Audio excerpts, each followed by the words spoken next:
Good evening everyone. अब आप लोगों का एनटी और एचएस दोनों ही एग्जामिनेशन हो चुके हैं। तो काफी ज्यादा डिलीमा में है स्टूडेंट, क्योंकि कमीशन की तरफ से बहुत ज्यादा आंसर की में एम्बिग्विटीज हैं। तो क्लैरिटी नहीं आ पा रही कि आप पेपर को क्वालिफाई करोगे, पेपर को नहीं करोगे, नेक्स्ट प्लान ऑफ एक्शन क्या रहने वाला है। तो काफी सारे इस टाइम पे ऐसा सिचुएशन है कि आप बहुत ज्यादा एम्बिवेलेंस है। तो इस टाइम पे जो मेरी कंसिडरेशन कहती है, जो मेरी अंडरस्टैंडिंग कहती है कि इस टाइम पे, क्योंकि लेट सपोज कि अगर हमें ऐसा लग रहा है कि यार कट ऑफ में अलग अलग चैनल्स पे, या हम देख रहे हैं कि यूट्यूब पे कई लोग जो है कट ऑफ प्रेडिक्शन कर रहे हैं, कई लोग अपने अनुभव के हिसाब से चीजें बता रहे हैं। तो इन माय अंडरस्टैंडिंग कि मेरे को लगता है कि एनटी को लेके तकरीबन अगर कोई ऐसा पेपर जिसमें नेगेटिव मार्किंग होती है, और वो नेगेटिव मार्किंग में एनटी का पेपर ठीक पेपर था, आसान पेपर तो नहीं था। हाँ, एचएस के कंपैरेटिवली आसान था, अदरवाइज ऐसा नहीं है कि बहुत ही हलवा पेपर था जैसे पहले एनटी के आते थे, बच्चे फोड़ देते थे पेपर, ऐसा नहीं था। अगर जब पेपर देने के बाद उस टाइम पे तो सबने बहुत अच्छा पेपर किया, 85 के, 90 के, 95 के, क्योंकि एचएस दिया था 15 दिन पहले, एनटी दिया तो ऐसा लगा कि ये आसान आया है। लेकिन जब घर आके सबने नंबर लगाए तो नंबर फिर 70 के आसपास की रेंज में आने लगे। तो मेरी काफी सारे बच्चों के साथ बात हुई, और अगर पहले के ट्रेंड को, अगर इसी स्तर का कभी एचएस का पेपर आता है, तो ऐसे पेपर में कभी भी 60% तो कट ऑफ बहुत बड़ी बात होती है। 60% का मतलब होता है अगर एचएस का पेपर 200 मार्क्स का आता होता है, तो उसमें 120 मार्क्स से 60%। एचएस की कट ऑफ कभी 60% नहीं गई है, राइट। ऐसे ही मुझे लगता है कि कई लोग अलग अलग क्लेम कर रहे हैं। तो अगर जो है कट ऑफ इसमें 120 मार्क्स में से 72 चली जाती है, that's comes out to be 60%। तो मुझे लगता है ये ज्यादा परसेंटेज है। हाँ, इसमें थोड़ा सा नंबर बढ़ जाते हैं, कट ऑफ बढ़ेगी, क्योंकि नेगेटिव मार्किंग इज 1/4, उसका प्रभाव जरूर पड़ता है। एचएस के अंदर 1/3 होती है, और दो में से अगर नेगेटिव करा जाए तो 0.66 मार्क्स कटते हैं एक आंसर गलत होने में। यहां केवल 0.25 कट रहे हैं, तो उसका भी जरूर प्रभाव आता है। तो इन माई कंसिडरेशन 68 के अराउंड कट ऑफ रह सकती है, मेरा जो है अंडरस्टैंडिंग कहती है। गलत भी हो सकता हूं मैं, ऐसा नहीं है कि बिल्कुल जो मैंने बोल दिया वही सत्य है। तो इसमें मेरे को लगता है कि जिस व्यक्ति के 68 के आसपास मार्क्स बन रहे हैं, एटलीस्ट उसको तो काफी सीरियसली तैयारी कर लेनी चाहिए, जनरल कैटेगरी का अगर कोई व्यक्ति है। क्योंकि होगा क्या, अगर हम तैयारी नहीं करेंगे और हाथ पे हाथ रख के बैठेंगे और वेट करेंगे प्रीलिम्स के रिजल्ट आने का, हो सकता है कि इस बार एनटी का जो मेंस है वो 15 दिसंबर से पहले हो जाए। क्योंकि 15 दिसंबर के बाद एचएस के मेंस हो रहे हैं, उसके बाद बर्फ गिर जाएगी, एक डेढ़ महीना पेपर नहीं करवाया जा सकता। मुझे लगता है जो 15 दिसंबर एचएस की डेट रखी गई है मेंस एग्जामिनेशन का कैलेंडर, एनटी का उससे पहले शायद ही कंसिडर कंडक्ट करवाने की कोशिश सरकार करेगी। तो अगर उससे पहले का देखा जाए तो हमारे पास एक महीना बचा है, मोटा मोटा, है ना, वो भी हार्डली एक महीना बचा है। तो मुझे नहीं लगता कि अगर आप कट ऑफ क्लियर भी कर गए और ये हमने और 10-15 दिन रिजल्ट के वेट में निकाल दिए, तो शायद जो है कठिन हो जाएगा पेपर को क्वालिफाई करना। आप लोग तो प्रे कीजिए कि जो है पेपर डिले ही हो जाए मेंस का, ताकि आपको एक कंसीडरेबल अमाउंट ऑफ टाइम मिल जाए तैयार करने का। क्योंकि बहुत सारे ऐसे बच्चे होंगे जो एचएस और एनटी दोनों को क्वालिफाई कर रहे होंगे। अब वो एम्बिवेलेंट हो रहेंगे कि फोकस किस पे ज्यादा रखें।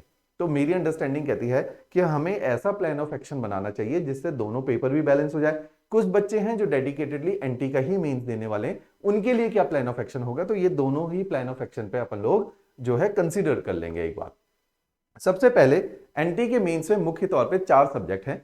एक जनरल स्टडीज का सब्जेक्ट है, सामान्य ज्ञान, हिंदी है, इंग्लिश है, और एस्से राइटिंग है। हिंदी, इंग्लिश, एस्से राइटिंग तीनों ही 50-50 नंबर के पेपर हैं, तो ये भी उतने ही महत्वपूर्ण है, तो इनकी भी ठीक वेटेज है। पहली बार एनटी का मेंस जनरल स्टडीज को लेकर सब्जेक्टिव हो रहा है, तो कई सारे जो है स्पेकुलेशन है कि किस प्रकार से पेपर होगा। मुझे ऐसा लगता है कि अलाइड का जैसा पेपर हुआ था लास्ट ईयर मेंस का, उसी लाइन ऑफ थॉट में एनटी का मेंस हो सकता है। अलाइड में 34 क्वेश्चन आए थे, इसी के आसपास इसमें क्वेश्चंस रहेंगे। जनरल स्टडीज उसी प्रकार से रहेगा मेजरली, जिसके अंदर जो है 4 बड़े subject, history, geography, polity, economy, and बड़ी मात्रा में एचपी जीके आएगा, जो कि मेंस वाला पोर्शन है। तो मेरे को लगता है कि शायद ये वाला पेपर आ जाए। लेकिन अगर प्रीलिम्स पे नजर डालें तो उसमें तो आईआर भी आया हुआ है, प्रीलिम्स में 4 सवाल थे इस बार आईआर के। तो मुझे लग रहा है कि अपने लेवल को स्टेप अप करने का भी इनका एक प्रयास है, राइट। तो आईआर अगर डालें तो डालने से कोई नहीं रोक सकता, क्योंकि कमीशन ने सिलेबस में करंट अफेयर लिखा ही हुआ है, नेशनल और इंटरनेशनल। तो पेपर को लेके क्लैरिटी नहीं है कि किस प्रकार से पेपर आ सकता है, राइट। अब इसी को देखते हुए हम लोगों ने क्या करना है कि अपनी तैयारी किस हिसाब से रखें। देखो, अगर जनरल स्टडीज की बात करें,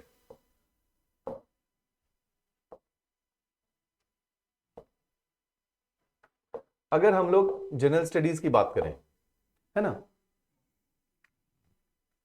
तो जनरल स्टडीज के अंदर सबसे बड़ा जो मुद्दा है वो है कि किस लेवल की डेप्थ तक जाया जाए और कितनी कवरेज करें। हम लोगों ने एक ऑनलाइन कोर्स स्टार्ट किया है जिसका नाम है 33 लाइव सेशंस फॉर, इसके अंदर 33 लाइव सेशंस है। इन 33 लाइव सेशंस के अंदर क्या होता है कि हम लोगों ने पर सब्जेक्ट 3 से 4 ही क्लासेस लेनी है एक सब्जेक्ट की। बहुत क्रिस्प फॉर्मेट में पढ़ाया जाता है। क्रिस्प फॉर्मेट मतलब पेपर में जो इंफॉर्मेशन साथ ले जाने लायक है वो है। इसके अंदर एचएस के लेवल का ये कंटेंट है कि एचएस के जो सारे मेंस के सब्जेक्ट है वो इसके अंदर पढ़ाए जाएंगे।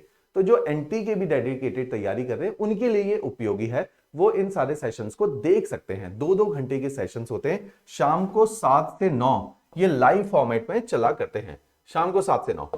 तो इस तरीके से ये लाइव सेशन चलेंगे 7 से 9। ब्यूटी क्या है, डिक्टेशन हमारा आपको मेथड पता ही है, डिक्टेशन नहीं होगा। हम लोग जो आपको पढ़ाएंगे वो हमारी पीपीटीज के द्वारा पढ़ाया जाएगा और आपको साथ में पीडीएफ फाइल मिल जाएंगी जो कि क्रिस्प होंगी, पेपर के अकॉर्डिंग होगी। तो ये आपको रेडीमेड कंटेंट एनटी के लिए, मेंस के लिए मिल जाएगा। ये कंटेंट एचएस के स्तर का भी है ना, क्योंकि मेजरली ये एचएस को फोकस करते हुए बना है। तो ये आपको दोनों पेपर के डिमांड को केटर करेगा। तो जीएस पे आप पूरी तरीके से इस कंटेंट के ऊपर डिपेंड कर सकते हैं। नोट्स बहुत अच्छे हैं, एक आपको बस प्रिंट आउट की सुविधा देखनी पड़ेगी जहां से नोट्स के प्रिंट आउट निकाले जा सके। क्रिस्प है, केवल मेंस ओरिएंटेड है। दूसरी बात है, अब जीएस के साथ साथ अब हमें लैंग्वेजेस को बैलेंस आउट करना है, क्योंकि लैंग्वेजेस बहुत इंपॉर्टेंट एस्पेक्ट है इस पेपर में।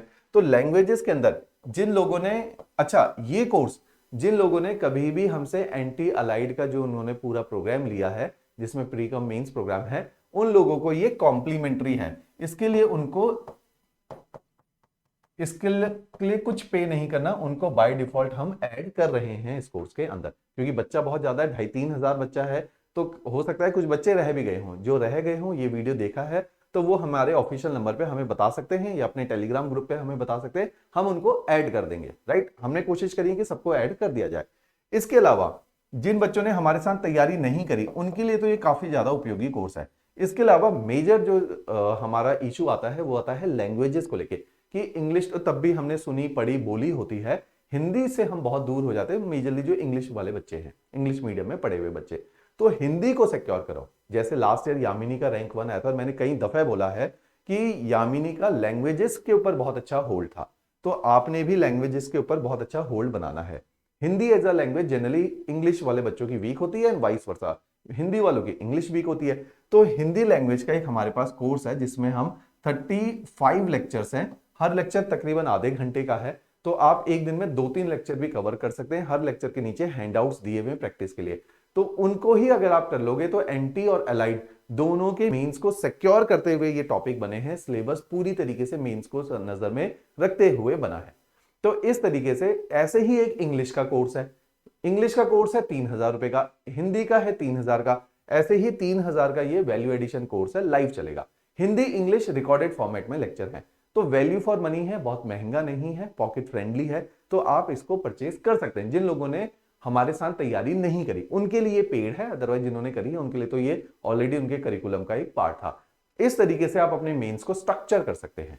एक पेपर होता है एस्से राइटिंग, इन लाइव सेशन में एस्से राइटिंग भी आपकी कवर करवाई जाएगी। राइट, तो एस्से राइटिंग को भी लेके आप निश्चिंत रहिए हमारी तरफ से। तो इस तरह से आप एनटी के मेंस को टारगेट कर सकते हो। दूसरी बात है, अब एनटी का मेंस लिखेंगे 400 से ज्यादा बच्चे, कॉम्पिटिटिवनेस काफी ज्यादा होने वाली है। काफी सारे वो लोग हैं जो एचएस को कई बार लिख चुके हैं, इंटरव्यू देख चुके हैं, तो अच्छे बच्चे के साथ आप फाइट करेंगे। उनका ऑलरेडी जीएस स्ट्रांग होता है, लैंग्वेज पे ग्रिप होती है। अब आपको चाहिए कि एनटी के अकॉर्डिंग आपको आंसर राइटिंग करनी है। तो चाहे जो हमारे स्टूडेंट हैं या कोई बाहर वाला बच्चा है, हमारी एक टेस्ट सीरीज है एनटी मेंस को लेके, और ये टेस्ट सीरीज सबके लिए ही पेबल है। जो एनटी मेंस की टेस्ट सीरीज है इसमें जो टोटल नंबर ऑफ टेस्ट है ये है 18 टेस्ट। ये टेस्ट सीरीज प्रीलिम से पहले ही स्टार्ट हो चुकी थी, तो काफी सारे बच्चे प्लान्ड थे, तो उन्होंने पहले ही इस टेस्ट सीरीज को अवेल कर लिया और टेस्ट सीरीज को शुरू कर लिया। जो बच्चे अब इस टेस्ट सीरीज को ज्वाइन करते हैं तो इसके अंदर 6 टेस्ट पहले ही हो चुके हैं। तो आप जब टेस्ट सीरीज को परचेज करेंगे आपको अपने सामने ये 6 टेस्ट दिख जाएंगे, उनके मॉडल आंसर मिल जाएंगे। आपने क्या करना है, टेस्ट को अटेम्प्ट करना है। इसी के अंदर लिखा हुआ है कि टेस्ट सबमिट करना है, टेस्ट testcivilstep@gmail.com। तो ये ईमेल आईडी है, यहां पे आप टेस्ट भेजोगे तो विद इन, अब हमने पहले 4 डेज बोलते थे क्योंकि तब टाइम काफी था, अब टाइम कम है, तो हम बोलते हैं कि 2 दिन के अंदर आपका टेस्ट इवेल्युएट होके मार्क्स लग के आपको वापस रिवर्ट हो जाएगा। आपने अगर जिस फैकल्टी ने टेस्ट चेक किया है उससे बात करना चाहते हैं तो उससे डायरेक्टली बात कर सकते हैं। इस तरीके से ये टेस्ट सीरीज चलेगी, हर टेस्ट के करस्पॉन्डिंग आपको मॉडल आंसर मिलेगा और आपका इवेल्युएशन की जाएगी ताकि you will get to know कि आप कितने पानी में हैं। टेस्ट सीरीज हमेशा ऐसे कॉम्पिटिटिव एग्जामिनेशन में हेल्पफुल रहती हैं क्योंकि वो आपको रियल टाइम एग्जामिनेशन की फील देती है और आप लोगों के लिए बहुत बेहतर है। अब हमने चंडीगढ़ वाले सेंटर में ये सुविधा आपके लिए उपलब्ध कर दी है कि आप टेस्ट पेपर हमारे पास आके लिखो। तो आप जनरली घर के एनवायरनमेंट में टेस्ट पेपर लिखते हो तो बहुत कॉम्प्लेसेंट होते हैं, हम ईज में लिखते हैं, लेकिन जब एग्जामिनेशन में आते हैं तो वहां का प्रेशर डिफरेंट है, हम उतना अच्छा परफॉर्म नहीं कर पाते जितना हम घर पे करते हैं। और आपने ये एग्जामिनेशन हॉल में इस बार देख भी लिया होगा प्रीलिम्स में कि जिन लोगों ने हमारे पास आके टेस्ट देने की आदत डाली उनकी परफॉर्मेंस बहुत बेटर आई है। तो टेस्ट सीरीज मेरा पर्सनल अगर किसी को सुझाव रहेगा ब्रदरली लेवल पे कि आप सेंटर में जाके टेस्ट लिखो, चाहे आप कहीं शिमला रहते हो कहीं रहते हो, वहां किसी लाइब्रेरी अपने कंफर्टेबल एनवायरनमेंट से बाहर जाके लिखो, उससे आप देखोगे आपकी परफॉर्मेंस पे इंपैक्ट आता है। यही रियल टाइम एनवायरनमेंट आपने फील करना है। तो टेस्ट को इसी तरीके से घड़ी लगा के जितने टाइम की उसकी ड्यूरेशन है उसी टाइम में सबमिट करो, राइट, एक्सटेंड मत करो, अदरवाइज पेपर में आपको उसकी कॉस्ट चुकानी पड़ेगी। तो आपने टेस्ट को इस तरीके से अटेम्प्ट करना है। टोटल 18 टेस्ट हैं, 6 टेस्ट हो चुके हैं जो इमीडिएटली आपको मिलेंगे, बाकी टेस्ट की टाइमलाइन ये आपके सामने दे रखी है। 2 नवंबर से ये फिर से स्टार्ट हो गई थी कल से, और इस तरीके से इसका एक टाइम शेड्यूल बना है। इसी शेड्यूल के साथ स्टिक करने की कोशिश करो। अगर जल्दी डेट्स आ जाती हैं तो यही बेटर है, नहीं आती तो इसको धीरे धीरे जो नई डेट्स आती है उसके अनुसार हम इसको फिर रीस्ट्रक्चर भी कर देंगे। तो ये टेस्ट सीरीज आपको आपके एग्जामिनेशन के लिए बेहतर तैयार करेगी। तो हमने क्या करना है, कई बार बच्चों का, जैसे हम लोग भी स्टूडेंट थे, हमारा माइंडसेट क्या होता है, यार एक बार रिजल्ट आ जाए तो हम देख लेते हैं हम लाइन के किस तरफ गिर रहे हैं, तब पैसा खर्च करेंगे। तो हम क्या करते हैं, और गलत नहीं है क्योंकि पेरेंट्स पैसा खर्च कर रहे हैं, तो हम समझदारी से पैसे को बचाने की कोशिश करते हैं। लेकिन उससे क्या होता है कि इस समझदारी से हम नैरो व्यू पॉइंट देखते हैं, हम सोचते हैं कि चलो यार 4 पैसे बच जाएंगे, गलत नहीं है।